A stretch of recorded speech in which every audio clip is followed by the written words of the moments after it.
ശരി മേഘന, മറ്റൊരു പ്രധാനപ്പെട്ട ഒരു വാർത്തയുടെ വിവരങ്ങൾ മേഘന ഇപ്പോൾ പുറത്തു വരുന്നു. ഈ കോഴിക്കോട് അനു വധക്കേസിലെ കൂടുതൽ വിവരങ്ങളാണ് പുറത്തു വരുന്നത്. പ്രതിയായിട്ടുള്ള മുജീബ് റഹ്മാൻ മുൻപ് മൂത്തേരി ബലാത്സംഗ കേസിലെ പ്രതിയാണെന്നുള്ള വിവരമാണ് ഇപ്പോൾ വ്യക്തമായിരിക്കുന്നത്. ഇയാൾ ഒരു കൊടും ക്രിമിനൽ ആണെന്നാണ് ഇതുവരെയുള്ള വിവരങ്ങൾ വ്യക്തമാക്കുന്നത്. എന്താണ് ഇപ്പോൾ പോലീസ് ഇയാളെക്കുറിച്ച് പറയുന്ന വിവരങ്ങൾ?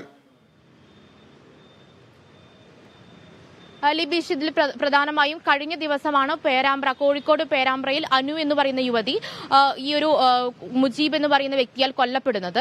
അതിൽ ഈ മുജീബ് എന്ന് പറയുന്ന വ്യക്തി കൊണ്ടോട്ടി സ്വദേശിയായിട്ടുള്ള മുജീബ് കുറ്റം സമ്മതിച്ചിട്ടുണ്ട്. ഇതിൽ പ്രധാനമായും ഇപ്പോൾ പുറത്തുവരുന്ന വിവരം എന്ന് പറയുന്നത് 2020 സെപ്റ്റംബറിൽ കോഴിക്കോട് മുത്തേരിയിൽ നടന്ന മുത്തേരി ബലാത്സംഗ കേസിലെ 1ാം പ്രതിയാണ് ഈ മുജീബ് എന്ന് പറയുന്നത്. ഈ കൊണ്ടോട്ടി മുജീബ് എന്ന് അറിയപ്പെടുന്നത് അന്തർ സംസ്ഥാന കുറ്റവാളിയാണ് എന്നാണ് പേരാമ്പ്ര പോലീസ് അടക്കം പറയുന്നത്. അതിൽ പ്രധാനമായും ഈ മുത്തേരിയിലെ ഒരു ബലാത്സംഗ കേസ് ഉണ്ടാകുന്നത് സമാനമായ രീതിയിൽ, അതായത് മോഷണം നടത്തിയ ഓട്ടോയിൽ മുത്തേരിയിലേക്ക് എത്തുന്നു. ശേഷം ഒരു വയോധികയെ, അതായത് വഴിയരികിൽ ബസ് കാത്തിരിക്കുകയായിരുന്ന ഒരു വയോധികയെ ഈ ഓട്ടോയിൽ ലിഫ്റ്റ് കൊടുക്കുന്നു. ശേഷം ഓട്ടോയുടെ കമ്പിയിൽ കെട്ടിയിട്ടുകൊണ്ട് ഈ വയോധികയെ ബലാത്സംഗം ചെയ്യുന്ന ഒരു സാഹചര്യമായിരുന്നു. ശേഷം ബലാത്സംഗം ചെയ്ത ശേഷം ഈ ഒരു ആഭരണങ്ങൾ, വയോധികയുടെ കഴുത്തിലുണ്ടായിരുന്ന മാലയടക്കം ആഭരണങ്ങളടക്കം മോഷ്ടിക്കാൻ ശ്രമിക്കുന്നു.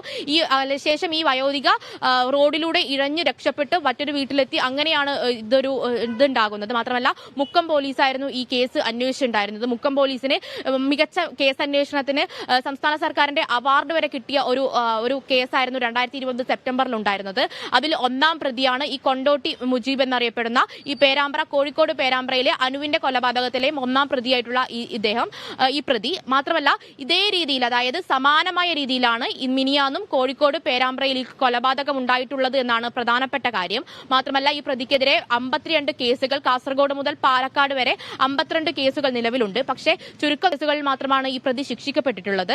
മാത്രമല്ല ഈ 2020 സെപ്റ്റംബറിലുണ്ടായ ഈ വയോധികയെ ബലാത്സംഗം ചെയ്യാൻ ശ്രമിച്ച കേസിലടക്കം ഈ പ്രതി ജാമ്യത്തിൽ ഇറങ്ങിയിരിക്കുന്ന ഒരു സാഹചര്യം ഉണ്ടായിരുന്നു. മാത്രമല്ല കോവിഡ് കാലത്ത് കോവിഡ് സെന്ററിൽ പ്രവേശിപ്പിക്കുകയും ആ കോവിഡ് സെന്ററിൽ നിന്ന് രക്ഷപ്പെടുന്ന ഒരു അവസ്ഥയും ഒക്കെ ഉണ്ടായിരുന്നു. ശേഷം ഈ ജാമ്യത്തിൽ നിൽക്കുന്ന പ്രതിയാണ് പിന്നീട് പേരാമ്പ്രയിലെത്തുകയും സമാനമായ രീതിയിൽ, അതായത് കണ്ണൂർ മട്ടന്നൂരിൽ നിന്ന് ഒരു ബൈക്ക് മോഷണം എടുക്കുന്നു.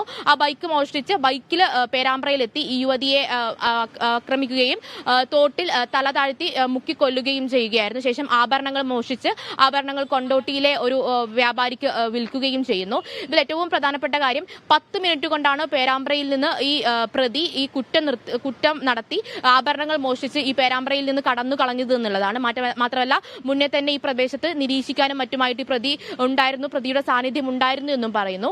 അതിൽ നിന്നൊക്കെ വ്യക്തമാകുന്നത് ഈ പ്രതിയായിട്ടുള്ള മുജീബ് എന്ന് പറയുന്ന കൊണ്ടോട്ടി മുജീബ് എന്ന് പറയുന്ന അന്തർ സംസ്ഥാന കുറ്റവാളിയായി പോലീസ് രേഖപ്പെടുത്തിയിട്ടുള്ള ഈ പ്രതി അത്രയധികം, അതായത് ഇത്തരം കുറ്റങ്ങൾ ചെയ്യുന്നതിൽ, ഇത്തരം കുറ്റകൃത്യങ്ങൾ ചെയ്യുന്നതിൽ അത്രയേറെ പ്രാവീണ്യം നേടിയിട്ടുള്ള ഒരാളാണ്. മാത്രമല്ല നിരവധി കേസുകൾ പ്രതിയുടെ ഭാഗത്തുനിന്നുണ്ടായിട്ടുണ്ട്.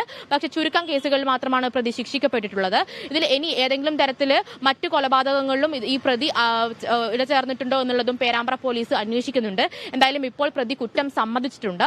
മുത്തേരിയിലെ ബലാത്സംഗം എന്ന് പറയുന്നത് അത്രയേറെ കുപ്രസിദ്ധമായിട്ടുള്ള ഒരു കേസായിരുന്നു. അതിനുശേഷം ആ ഒരു ബലാത്സംഗ കേസിൽ ജാമ്യത്തിൽ ഇറങ്ങിയ ശേഷമാണ് ഈ ഒരു അരുംകൊല ചെയ്യുന്നത്. അരുംകൊല എന്ന് പറയുന്നത് പട്ടാപ്പകൽ അത്രയേറെ ആ നാടിനെ തന്നെ ഞെട്ടിക്കുന്ന രീതിയിലായിരുന്നു പേരാമ്പ്രയിലെ അരുംകൊല ഉണ്ടാകുന്നത്. ആ ഒരു സാഹചര്യത്തിൽ ഇനിയും ഇതുപോലുള്ള കേസുകളിൽ ഈ പ്രതി അകപ്പെട്ടിട്ടുണ്ടോ എന്നുള്ളത് പേരാമ്പ്ര പോലീസ് അന്വേഷിക്കുന്നുണ്ട്. എന്തായാലും പ്രതിയുടെ കസ്റ്റഡി അപേക്ഷ ഇന്ന് പോലീസ് നൽകാൻ സാധ്യതയുണ്ട്.